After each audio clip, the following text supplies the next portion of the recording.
Alors, bonjour à toutes et bienvenue dans ce nouvel interview. Aujourd'hui, j'accueille Cindy Guis. Merci Cindy d'avoir accepté mon invitation.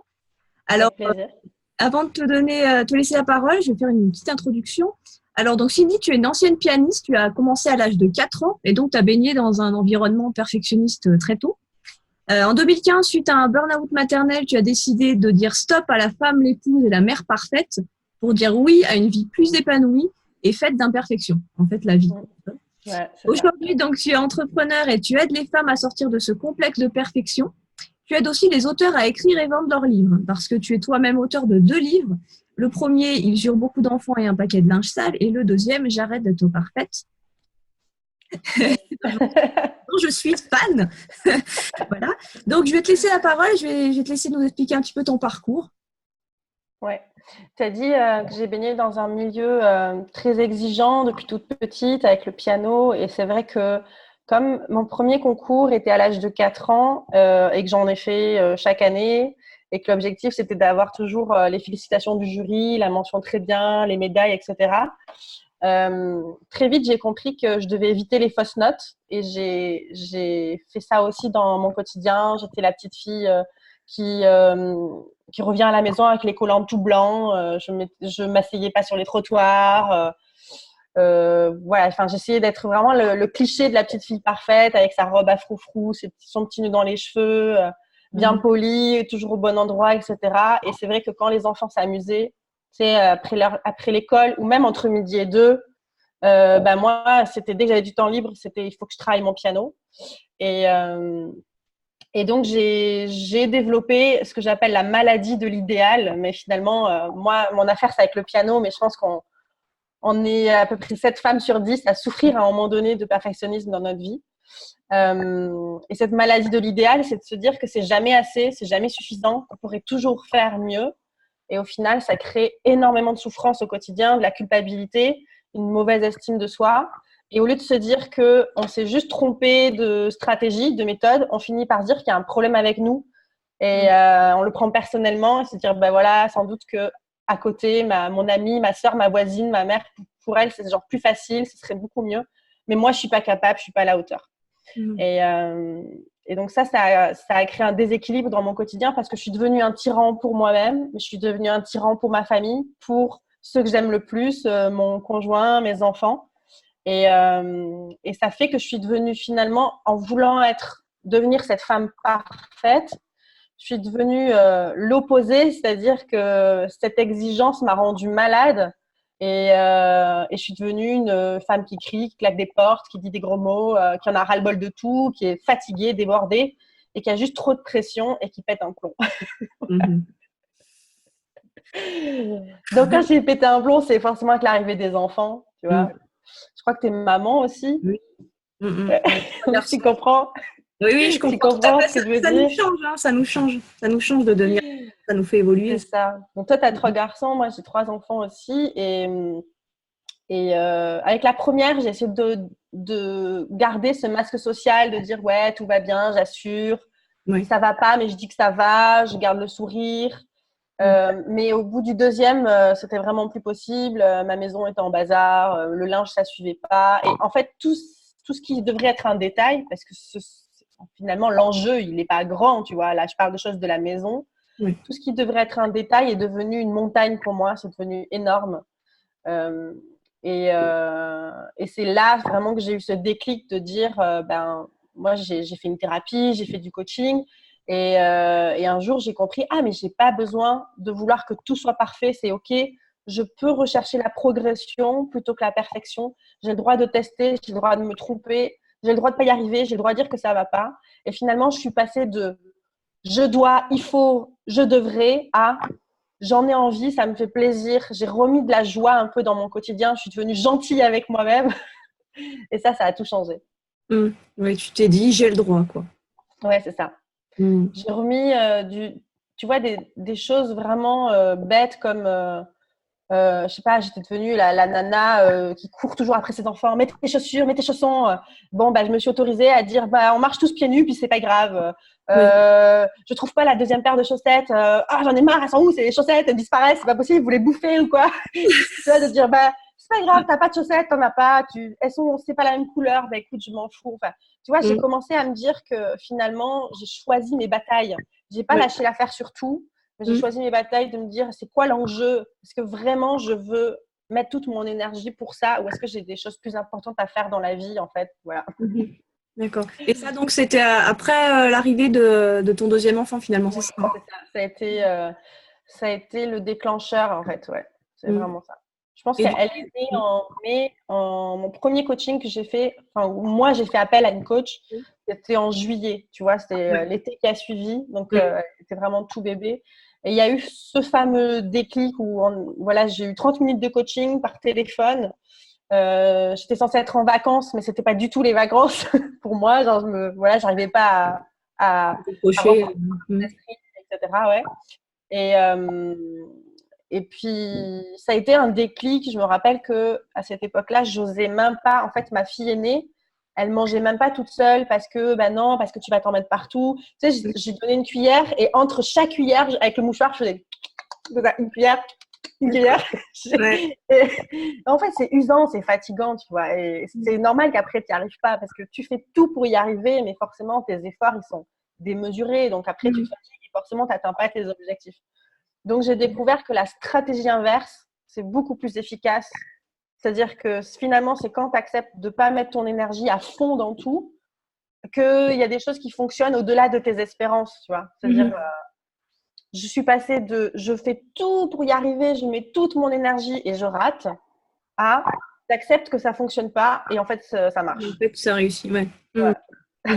Ouais, d'accord. Et du coup, alors là, on n'a pas parlé. À ce moment-là, du coup, qu'est-ce que tu faisais comme travail? J'étais prof de piano et de solfège dans une école de musique. D'accord. Et mais pour l'arrivée de mes enfants, j'avais pris un congé parental. Donc là, j'étais maman au foyer. Et je pense que ça aussi, c'était très compliqué pour moi. C'est qu'on nous bassine beaucoup avec ce truc que les femmes sont faites pour la maternité et que c'est inné et naturel et tout ça. Alors que moi, en fait, j'avais soif de discussion, j'avais envie d'apprendre, j'étais curieuse. Et en fait, je me suis rendu compte que j'ai arrêté de lire des livres, j'ai arrêté d'aller à des événements culturels. Et donc, en fait, j'ai tout fait, quoi. J'étais pas faite pour du H24. Puis comme je voulais être la maman parfaite, tu sais, il y a cette culpabilité de te dire tu es en congé parental, donc tu es là pour t'occuper de tes enfants. Et à un moment donné, j'ai dû me dire, mais même si je suis en congé parental, je paye une babysitter pour garder mes enfants pendant 2 heures pendant que je vais prendre une douche et me mettre du vernis, tu vois, en fait. Oui, non, mais c'est ça. Et en plus, c'est vrai qu'on est aussi dans une société où la normalité, c'est la femme qui s'occupe de ses enfants et du reste. Parce qu'il n'y a même pas et quand on est en congé parental, ou même pas forcément en congé parental, c'est tout le temps. La maman s'occupe des enfants, la maman s'occupe de la maison et la maman la maman n'est que maman. Et même que femme au foyer, en fait, que épouse et plus femme, voilà. Et c'est normal. Et là, je me suis rendu compte, il y a eu un petit cheminement intérieur de me dire, mais à part le piano, il y a quoi dans ma vie? C'est quoi que j'aime faire? En fait, je suis qui? Je me suis rendu compte que je me dévalorisais tout le temps, donc je m'aimais pas, mais j'étais qui pour pouvoir m'aimer finalement? Comme je connaissais pas mes qualités et que je connaissais que mes défauts, je me disais, mais en quoi est-ce que c'est aimable d'être cette personne-là pleine de défauts, tu vois? Donc, j'ai dû apprendre vraiment à dire, ok, en fait, je suis qui? Ok, je vais aimer cette personne que je suis et après, je vais gagner en confiance et je vais tenter des choses. Et voilà, c'est un processus. Et ton entourage ou ton conjoint, comment? Parce que ton conjoint était là donc quand tu étais un petit peu dans ce contexte de perfection. Et comment est-ce qu'il a vécu? Est-ce que lui, il a pu aussi t'aider? Comment est-ce que… Alors en fait, en général, quand on veut opérer un changement, tu sais, il y a tous ces, comment on dit, ces freins qui s'enclenchent de dire ouais, mais on n'a pas l'argent, mais c'est pas le bon moment, mais est-ce que j'en ai vraiment besoin? Et tu commences un peu à mouliner comme ça à l'intérieur. Et en fait, nous, on a juste pris la décision de dire ok, de toute façon, ça va pas, il faut faire quelque chose. Donc, ok, Cindy, il faut que tu prennes du temps pour toi, il faut que tu fasses ta thérapie. En fait, c'est juste une nécessité. Et d'abord, on a pris la décision et ensuite, on s'est demandé comment on allait faire pour que nos enfants soient gardés, comment on allait organiser nos finances. Donc, d'abord, on a pris la décision de se dire, de toute façon, il faut le faire. Et après, voilà, comment on s'organise. Et mon mari a compris une chose essentielle, c'est qu'une femme qui va bien, c'est lui qui va bien, en fait. Et c'est la famille qui va bien. Tu vois. Et quand les hommes comprennent ça, ils peuvent libérer leur femme parce qu'en fait, finalement, c'est eux-mêmes qui libèrent. Tu vois, il y a une partie un peu égoïste de dire, vas-y, parce que si toi, tu vas bien, je sais que ça va se déverser sur tout le reste de la famille, en fait. Donc, c'est génial. Ouais. C'est génial qu'il ait été comme ça. Parce que... forcément, lui, il m'avait quand même connu un peu plus détendu, même si j'avais toujours ce perfectionnisme aigu. Quand j'étais pas maman, j'étais quand même plus cool, tu vois. Et avec les enfants, ça a augmenté. Il se dit, t'es plus toi-même, c'est pas possible. Ouais, donc il s'est rendu compte qu'il y avait vraiment un souci. Quelque chose à changer, et voilà. Et puis, comme on est mariés, tu te dis, imagine passer tout le reste de ta vie avec une nana qui en peut plus, qui est débordée au bord de la crise de nerfs. Genre, tu te dis non, je vais mourir en fait. Vas-y, prends soin de toi. C'est ça. Au quotidien, c'est sûr que ça doit pas être. C'est sûr. Et toi, comment tu te sentais justement quand tu te sentais comme ça, par exemple, te voir crier sur les enfants pour un petit détail, ou est-ce que ça a dû être, enfin, j'imagine que ça a dû être super frustrant, super, comment dirais-je, enfin, pas du tout confortable, quoi. Ça devait être super dur. C'était vraiment inconfortable. Et puis, il y a eu 2 réactions. Il y a eu les moments où, genre, mon enfant pleure et je pleure en même temps que lui, et genre, tout le monde pleure dans la maison. Et il y a eu le moment aussi où je suis juste en train de me dissocier de ce qui est en train de se passer. Genre, je prends comme du recul sur la situation et je suis pas là. Genre, je le regarde dans le vide et je sais pas, mon enfant s'est fait mal et je le regarde. Je dis, bah ouais, c'est dommage, tu t'es fait mal. Puis genre, tu sais, je vais pas pour le consoler ou juste, non, je peux plus là. Je suis un automate, enfin, je sais pas comment dire. Donc, j'ai eu les deux. J'ai eu le trop plein d'émotions et comme je ressens plus rien. Voilà. J'ai eu vraiment les deux. Et j'ai compris en fait que quand tu choisis une stratégie, une méthode et qu'elle fonctionne pas, et ça c'est grâce au livre de développement personnel que je l'ai compris, de dire bon ben en fait c'est pas la personne qu'on va changer, c'est la méthode qu'on va changer. C'est genre ça sert à rien de s'acharner avec la même méthode si tu n'obtiens pas le résultat que tu veux. Change de méthode. Et donc, moi, le changement de méthode, ça a été ok, je demande de l'aide et j'arrête de vouloir être toute seule et de faire genre, je m'en sors, j'ai besoin de personne parce que je suis une warrior. Non, en fait, non. Ouais, je crois que ça n'existe pas. C'est comme les femmes parfaites, les warriors, ça n'existe pas. Wonder Woman, et finalement, quelque part, c'est être une warrior, je trouve, d'avoir cette capacité de dire non, je ne vais pas gérer ça toute seule, je vais déléguer une partie, je vais faire équipe avec quelqu'un. Et ça demande du courage, tu vois. À un moment donné, tu dois dire, ok, je suis vulnérable à ce moment-là. Et c'est là, finalement, que tu peux le transformer en force. Si tu restes isolé, ça va te bouffer, ça va te ronger, c'est terminé. Mais si tu as le courage, je remarque que quand ça fait des années que tu sais, enfin moi, franchement, ça fait des années que je savais que j'avais besoin de faire une thérapie ou du coaching, tu vois, je le savais que ça faisait des années. Mais je le faisais jamais. À un moment donné, on se dit si avec le temps ça change pas, parce que des fois on se dit non, mais il faut juste que je grandisse, il faut juste que on ait un nouvel appart, il faut juste que j'ai une situation. Genre, non, en fait, si ça change pas, c'est qu'il faut trouver autre chose, quoi. C'est ça. Et du coup, alors comment tu as trouvé ta voie finalement dans tout ça donc tu étais en congé parental? Là, ça va faire les 2 questions. Comment est-ce que à un moment donné, tu as pris le chemin de l'entrepreneuriat, de te dire, en fait, c'est ça que je veux faire, c'est accompagner les femmes à sortir de ce complexe un petit peu de perfection comme je l'ai fait moi? Alors, dans le fait de baigner dans l'entrepreneuriat, c'était déjà quelque chose qu'on vivait dans notre famille, puisque mon conjoint a une agence de communication qu'il a créée, il est directeur. Et quand moi, j'étais prof de piano, j'avais pris une disponibilité pour l'aider au départ. Tu sais, je faisais la facturation, l'administratif, tous les trucs chiants du conjoint collaborateur qui n'est même pas payé pour ça. Tu as très bien résumé les choses. Mais à ce moment-là, je ne comprenais pas vraiment les enjeux parce que le soir, j'étais quand même un peu tendue de dire c'est l'heure, il n'est pas à la maison, parce que je voyais que des fois, ça débordait. Tu sais, moi, j'avais quand même une mentalité de salarié, c'est-à-dire que j'ai mes cours, puis quand les cours sont finis, c'est terminé. Alors oui, avec mes classes de solfège, je devais préparer un peu ou corriger de temps en temps des exos, mais c'était pas non plus énorme. Et donc, je comprenais pas cette manière de penser de, je sais pas, on partait en vacances et mon conjoint, il était en mode, ouais, je fais du réseau, je fais des connexions, on part en vacances exprès à cet endroit, comme ça, on peut avoir 3 jours que en famille, mais après, je peux prendre un café avec un tel. Et moi, je comprenais pas cette façon de penser. Donc, j'étais à la fois dedans et à la fois pas vraiment. Mais quand j'ai voulu en fait faire quelque chose de ce message qui avait changé ma vie, je me suis dit c'est énorme, je suis sûre que je suis pas la seule et je le voyais avec mes amis, j'étais pas la seule à souffrir de perfectionnisme.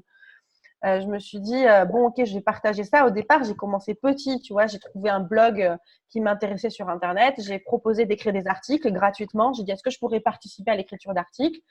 Et j'ai vu qu'il y avait des likes, que les gens aimaient, répondaient, tout ça. Et après, je me suis dit, ah, mais en fait, je pourrais avoir mon propre blog. Ah ouais, et après, je pourrais, ah, mais en fait, plutôt que d'écrire sur le web, je pourrais avoir mon livre. Donc, tu vois, j'y suis allée vraiment progressivement. C'était par étapes. Et j'ai fait ma certification pour être coach, pour pas faire n'importe quoi avec les gens. Et vraiment, ouais, étape par étape, j'appelle ça l'escalier de la réussite. Tu vois, quand tu veux que ce soit parfait, tu peux prendre l'ascenseur. C'est genre maintenant, je veux vivre grâce à mon entreprise sur le web demain et faire des milliers d'euros, tu vois. Et donc là, j'y suis allée vraiment petit à petit. J'ai quand même mis 2 ans avant de vivre de mon activité. Oui. Et là, petit à petit, ma mentalité s'est transformée. J'ai vraiment compris ce que ça voulait dire être un entrepreneur. Et on a vécu ça en tant que couple. Et ça a été plus facile pour nous comprendre que quand Thomas, il était sur un projet le soir. Et ben moi, j'avais, ouais, je vais faire mon livre. Et j'étais pas en mode, bon, je t'attends là, j'aimerais bien qu'on passe du temps ensemble, tu vois. Genre. Ah oui. Non, mais c'est ça. Ouais, en général, c'est comme ça qu'on voit. Moi, je suis un peu dans la même situation où mon mari, pareil, il a une entreprise. Enfin, on a tous les deux une entreprise de transport, donc je vois très bien. C'est vrai qu'au début, à nos débuts, où moi, j'étais encore salariée et que j'étais encore pas dans l'entreprise, c'est vrai que oui, le soir, je me rappelle lui dire oh, je suis là, je t'attends. Tu viens. Ouais, c'est ça. Et maintenant, je comprends tout à fait que, parce que des fois, moi, voilà, encore le soir, j'ai une idée, hop, je vais la noter. Oui. Et voilà, c'est Et tu sais que si tu passes, c'est comme si tu laisses passer le train, après c'est perdu, donc c'est maintenant en fait, le temps. Oui, d'accord. Donc voilà, comment tu es devenu entrepreneur. Du coup, entre-temps, après, tu as eu un troisième enfant, c'est ça, hein? Ouais, un petit garçon. Qui est arrivé. Alors, quand t'en étais où, en fait, dans ton cheminement Alors, j'étais en plein, je sais pas, en plein épanouissement. Tu vois. Oui. Pour moi, c'était génial. Et même s'il y avait de temps en temps encore des engueulades, genre de la vraie vie, tu vois, de la poussière dans ma maison, des trucs chiants, quand même, j'étais quand même assez fière de moi, tu vois. Genre, j'avais mes 2 petites filles qui commençaient à grandir, à prendre leur autonomie. Je me dis, bon, ça y est, je vais reprendre ma santé en main. Je me prends un coach sportif personnel. Je vis de mon activité. Mon livre va sortir. Je fais des plateaux, je fais des radios. Genre, c'est quand même cool. Et nous, on voulait pas d'autres enfants, tu vois.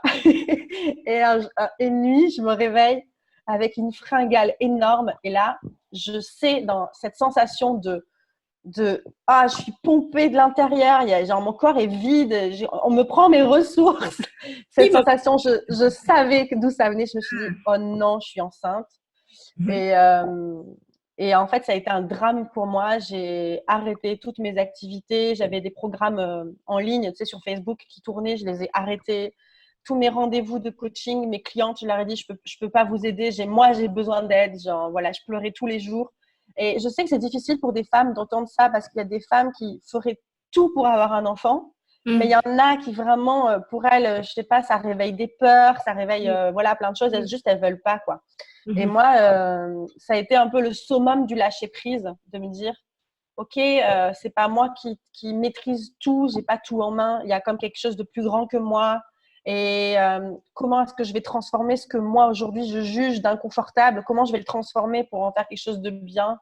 Et ça m'a pris quasiment jusqu'à ce que j'accouche. Hein. Heureusement qu'on a à peu près 9 mois pour accueillir le bébé, pour se sentir bien avec ça. Et maintenant, genre, c'est l'amour de ma vie. Enfin, voilà, je l'aime trop. Il est trop chou. Mais ça a été un cheminement. Et après, j'ai repris mes activités. J'ai repris du poil de la bête. Et j'ai fait de la méditation. Ça m'a beaucoup aidée. Et J'ai une image aussi que j'ai symbolisée par une petite boule à neige. Tu sais, c'est les trucs que tu retournes comme Oui. ça, puis après, ça fait de la neige dedans. Ouais. Et, et en fait, c'était lors d'une méditation que j'avais eu cette pensée, cette image de me dire, ah ben en fait, quand ta vie, elle est à plat, c'est genre, il se passe rien dans la boule, tu vois, genre, tout est confortable. Mais quand Mhm. tu retournes la boule, puis c'est comme un peu quand ta vie, elle est retournée sans dessus-dessous, tu as l'impression de passer à la machine à laver. Mhm. C'est là que la magie opère, en fait, et qu'il y Ouais. a comme des paillettes ou la neige qui vient, et que c'est juste, ça fait plus joli. Le décor, Mhm. c'est une merveille. Et donc, Mhm. je me suis dit, OK, là, je suis juste en train d'être retournée dans ce sens dessous, mais à un moment donné, ça va se calmer, puis Ouais, ça va réveiller une ouais. magie, quoi. C'est Ouais. pour, voilà, c'est pour quelque chose de plus grand et de. Voilà, c'est ça. Donc, ça m'avait beaucoup encouragée d'avoir eu cette pensée-là. Et donc, du coup, j'avais acheté une boule à neige, je l'avais mise sur mon bureau pour la voir tous les jours. Ça me faisait comme un ancrage, tu vois, de dire, Mhm. comme une promesse de me dire, ouais, Cindy, ça va aller, c'est OK. Mhm. D'accord. Mm. Mhm. Et du coup, là, donc ton mari est aussi entrepreneur. Ouais. Donc ma prochaine question, c'était parler d'équilibre entre vie personnelle et vie professionnelle. Ouais. Toujours un petit peu, voilà, on essaye toujours de se rapprocher un peu de cet équilibre. En fait, enfin, l'équilibre, il est là où on est bien Mm. par rapport à ça. Mais comment toi, est-ce que tu fais pour préserver ça? Alors, on a mis en place des rendez-vous amoureux. C'est-à-dire que même si ça fait 12 ans qu'on est ensemble, on a des dates. Alors, dans l'idéal, on adorerait que ça soit une fois chaque semaine, mais en vrai, ça marche pas. Mm. Ouais. Mais au moins 2 ou voire 3 fois dans le mois, on essaye, tu vois, de se dire, il y a un moment où entre midi et 2, on sait qu'on va se retrouver pour manger et c'est genre notre rendez-vous, c'est vraiment spécial. C'est pas juste rien que de le prononcer en fait, de déclarer, Mm. de mettre le mot dessus, c'est un rendez-vous amoureux. Tu es dans une autre disposition que juste je vais retrouver mon conjoint entre midi et 2, tu vois. Ouais. Et Ouais. ou le soir de se dire ok, à partir de 21h, bah, on éteint les écrans et c'est interdit de parler du boulot, c'est interdit de parler de machin qui a eu de la fièvre, Mm. de l'école, de la sortie de fin d'année, de je sais pas quoi, tu vois. Mm. On parle juste de ah, tu te vois comment dans 5 ans, c'est quoi tes rêves, c'est quoi qui est Mm. dur pour toi en ce moment, ah, Mm. t'aurais besoin qu'il se passe quoi dans la maison pour te sentir mieux, tu vois, juste vraiment cœur à cœur, comment tu vas, qui tu es, et être des meilleurs amis aussi, et puis aussi juste passer du temps où tu es dans le lit sous la couette et c'est pas le truc de dernière minute, genre il est 23h, t'en peux plus, t'es claqué, tu vois, genre vraiment un truc Mm. spécial. Donc rendez-vous amoureux, ça nous aide beaucoup à trouver un équilibre. Mhm. Et on a aussi une babysitter en fait qu'on paye le week-end de temps en temps. Oui. On accepte d'avoir des samedis. Alors nous, on n'a pas papier-mamie à côté, donc de toute façon, on doit payer quelqu'un en fait si on veut bien Mm. regarder nos enfants. Et de dire, ben voilà, toute la journée, de 9h du matin à 17h30 le soir, par exemple, tu vois, dire, ben, elles sont gardées et c'est un samedi pour nous, juste pour être que tous les deux et pas un tel qui a besoin, tu vois, toutes les exigences Oui. de chacun. On est juste, voilà. Et Mm. là, c'est pas forcément un rendez-vous amoureux, c'est juste, on est cool, on relâche un peu la pression. Mm. Et on D'accord. a appris aussi à dire non à des invitations, euh, voilà, en fait, on s'est rendu compte qu'à force de dire oui à plein de services demandés ou quoi, ça mettait en péril après, ça avait Une une incidence. influence, Ouais. ouais, une incidence sur notre vie de famille. Mm. Et Mm. donc, maintenant, on a appris à dire aux autres, je te tiens au courant et prendre des décisions ensemble et de voir réellement si ça va pas prendre sur notre sommeil ou sur Ouais. est-ce que tu vois des fois aussi on accepte quelque chose et puis du coup on sait qu'on va mal manger parce qu'on n'aura pas vraiment le temps ou Ouais. donc voilà, tu vois, il y a des essentiels comme bien dormir, Mm. bien manger, tu sais que si tu fais pas ça forcément après on va se mettre dessus quoi, enfin genre Ouais. on va Ouais, être désagréable ou ouais donc le rythme sera, ouais. Mm. Mm. mm. Ouais, c'est important de prendre en compte tous ces besoins-là, hein, c'est sûr. Ouais. Et on n'a plus la télé aussi. Ça nous aide Ah oui, beaucoup. On s'est rendu d'accord. compte que. Alors, on a quand même des écrans, donc si on veut se regarder une série ou un film, c'est possible. Mhm. Mais on a récupéré énormément de temps de vie, de qualité depuis qu'on n'a plus de télé. Ah oui, mm, Ouais. d'accord. Ouais, ouais. Et du coup, ça me vient une question là, parce que tu parlais tout à l'heure de... Parce que c'est vrai que j'ai oublié cette question qui est importante quand, pour les femmes entrepreneurs qui nous regardent, justement toi, donc tu es entrepreneur, tes enfants sont... Je t'ai pas demandé l'âge de tes enfants, mais ils sont bas âge. Alors, Constance, elle a 5 ans, Ambre, elle a 4 Ouais. ans, Octave, il a 1 an. Ah oui. Donc du coup, comment tu fais? Donc tes deux fils sont scolarisés. Et Ouais, c'est ça. le dernier, comment tu fais ta routine de travail? Tu t'organises comment en fait pour Ouais. travailler? Alors, quand j'ai démarré, Constance et Ambre, je les avais à la maison avec moi, H24. Mhm. Et je travaillais quand elles étaient à la sieste. Alors, de temps en temps, j'arrivais à ce qu'elles fassent la sieste en même temps. C'était victoire. Et si il y en avait une qui voulait pas dormir, c'était au moins le temps calme. C'était la porte est fermée jusqu'à, tu vois, l'aiguille quand elle va arriver à la petite gommette de couleur rouge. Voilà, Mhm. là, tu dois rester dans ta chambre, tu fais ce que tu veux, je veux pas savoir, juste la porte est fermée, tu viens pas me voir. Donc ça c'était calé sur la routine de la sieste. Et le Mhm. soir, alors, il y a eu une période où j'ai travaillé le soir à 20 heures, genre de 20 heures à 23 heures. Mhm. Mais donc voilà, ça fonctionnait pas longtemps parce que je me suis rendu compte que j'étais plus du matin. Donc Ouais. après, j'ai échangé et je suis allée me coucher le soir en même temps que mes enfants. Parce que des Mhm. fois, c'est vrai qu'on traîne un peu chez nous, mais on fait pas vraiment grand-chose. Ouais. Et je me suis dit, plutôt que de traîner, je vais juste vraiment aller dormir à 21h, 21h30, je suis au lit. Et Mhm. du coup, je me réveillais de moi-même facilement vers 5h, 5h30 parce que juste j'avais eu assez de sommeil. Mhm. Sauf que le truc, c'est que quand tu te lèves si tôt le matin comme ça, je me rappelle qu'on était dans une maison où en haut, on avait les chambres, en bas, on avait la pièce à vivre, le bureau, la cuisine. Et donc, je me levais, je descendais les escaliers et là, tu as toujours un petit grincement. Et Crac. après, tu as quelqu'un qui arrive avec le doudou, genre, oh, c'est l'heure de se réveiller. Non, va te Ouais. coucher, purée, c'est mon moment. Donc là, j'étais toujours un peu frustrée. Et aussi, ça fait quand même on se croisait avec mon mari. Genre, il rentrait à la maison, 30 minutes après, je disais, je vais me coucher. Donc, genre, ça va pour un temps parce que tu sais que c'est une saison particulière où tu lances ton entreprise, où tu écris Mhm. ton livre. Tu dis, OK, il faut tenir juste 3 mois et voilà, ce ne sera pas comme ça pour toute la vie. Mais ça ne peut pas durer une Mhm. éternité. Quoi. Genre, tu ne peux pas mener ta vie comme ça, sinon c'est trop frustrant. Et Mhm. pour Octave, là, j'ai pris une assistante maternelle. Voilà, Mhm. je suis plus capable en fait. Donc, j'ai accepté que j'adore, j'ai du plaisir à le retrouver à 17h et jusqu'à 9h30 le matin, il est avec moi. Mais sinon, Mhm. voilà, après, Mhm. quelqu'un d'autre s'en occupe et fait ça très bien.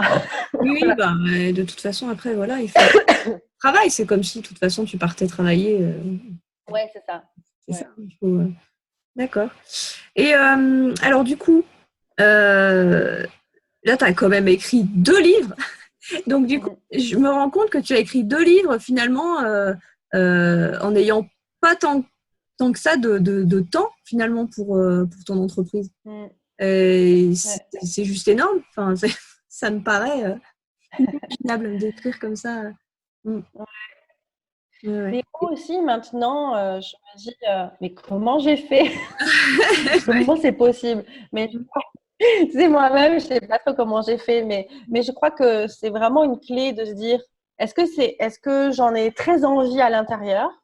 Est-ce que je suis prête à payer le prix, en fait, tu vois, la conséquence de dire pendant un temps donné, voilà, et après de prendre la décision et de se dire après comment on s'organise. Parce que des fois, vraiment, on pense à l'envers, on se demande d'abord comment est-ce qu'on va s'organiser et Mm. après, en fonction de ça, on va prendre la décision. Et ça fait qu'on remet à plus tard et souvent on remet à jamais. Donc en Ouais. fait, c'est juste, est-ce que ça me fait plaisir? Est-ce que j'en ai envie? C'est quoi les enjeux pour moi? Ok, je prends la décision et après, peu importe, en fait, on va trouver comment s'organiser une solution. Genre, ça va fonctionner, c'est tout. Tout va se mettre en place, quoi. Mm. Ouais, c'est ça. Mhm. D'accord. C'est un peu le défi d'être visionnaire, tu vois, de dire oui, je vois ça pour mon futur et ben maintenant, voilà, comment est-ce qu'on va s'y prendre? Comment on s'organise? C'est quoi les Mm. ressources qui sont à disposition? Mm. Ouais.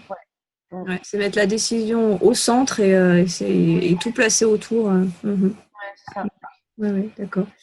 Et est-ce que tu as un conseil à donner justement aux femmes entrepreneurs qui nous regardent, qui sont dans leur quotidien de femme, de maman, d'épouse et d'entrepreneur forcément, et qui ont Mm. ce mal-être?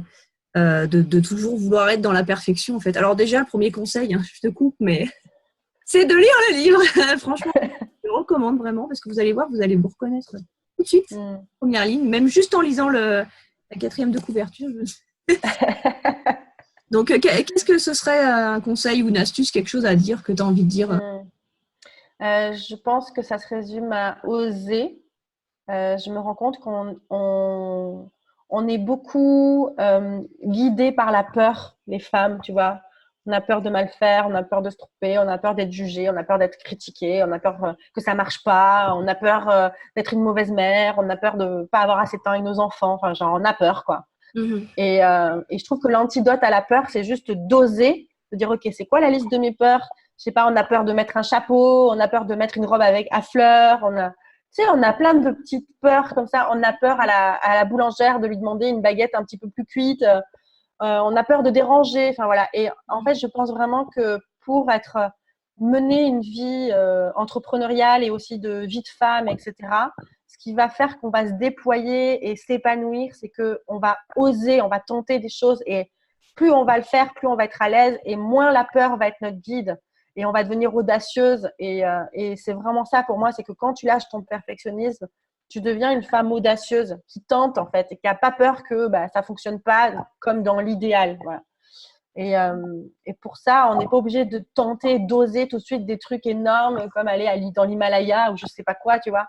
En fait, on peut tenter des choses juste au quotidien, comme, je ne sais pas, oser inviter ses voisins qu'on n'a jamais invités à prendre l'apéro, tu vois. Des petits trucs, mais à force d'oser, c'est comme si on muscle notre confiance en nous-mêmes.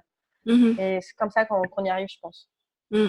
Ouais, tu dirais un peu que la confiance, c'est un peu, ouais, ça fonctionne un peu comme un muscle, quoi. Il faut tenir. Totalement. Ouais, c'est l'affirmation de soi, quoi, finalement. Ouais, ça va ensemble. D'accord. Merci Cindy pour toutes ces réponses. Je vais te laisser maintenant nous parler un petit peu de ton actualité. Ouais, alors je suis en pleine restructuration là, à l'heure même de l'interview. Parce que jusqu'à présent, j'avais qu'un seul programme phare en ligne de J'arrête d'être parfaite. Et là, je suis en train de m'associer aussi à d'autres experts et de faire quelque chose de plus large. Donc, j'ai pas vraiment une actualité précise à dire maintenant, mais ce que je peux dire, c'est que quand on me suit sur les réseaux sociaux, J'arrête d'être parfaite, Facebook, le site internet, etc. En fait, le mieux, c'est même de donner son mail, comme ça, on a les infos. Et, Ok, d'accord. Et bien super. De toute façon, je vais mettre tous les liens en bas de la vidéo. Beaucoup, Cindy, d'avoir donné de ton temps pour cette entrevue. Ouais, merci beaucoup. Merci à toi. Et puis, je vous donne rendez-vous à toutes pour la prochaine entrevue. Si vous avez manqué une entrevue ou une interview, n'hésitez pas à vous inscrire à la newsletter. Je vous mettrai un petit lien aussi en bas. Et puis, donc, je vais vous laisser là-dessus. Je vous souhaite à toutes une excellente journée, soirée, selon vous regarderez l'interview. À bientôt, Cindy. À bientôt.